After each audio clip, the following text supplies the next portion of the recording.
Welcome back mga ka-toings. Dito tayo ngayon. Alam niyo to? Yan o, marami.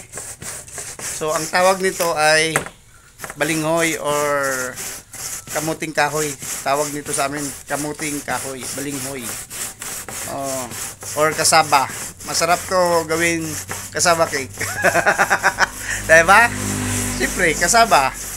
And then, pangnegosyo, no? Masarap to pangnegosyo. Sulit pangnegosyo to. Pinais, or pinggan-pinggan, or kab-kab. Tapos sa English, kasaba plate. Kasaba plate. So, pwede rin gawin kasaba cake. So, mautay lang, no? Kahirap. No? Manual, ano tawag ni? Manual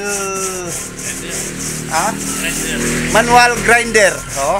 Or galingan, igiling mo ba? Pero manual lang. Ayan. Tapos i-air dry, ilagay sa dahon ng saging, i-air dry mga isang araw.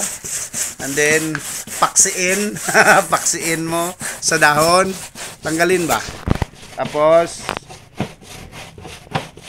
tambay. Pwede nang iluto. Mayroon ka hilaw sini nga sampol. La. So, lagyan lang ng pinapulot nga asukal, yung brown sugar. So, basta asukal, yung klamay ba. So, yan lang. And then, sulit pang negosyo. Pinais ang tawag dyan sa amin. Or, tawag dyan, kab-kab, pinggan-pinggan. Sa English, yun na, kasaba plate. Pag marami, bilhin mo, kasaba plates. So, ganyan lang. Ayan, bye-bye at paki-subscribe naman sa ating channel. Malaking tulong na po yan. Bye-bye!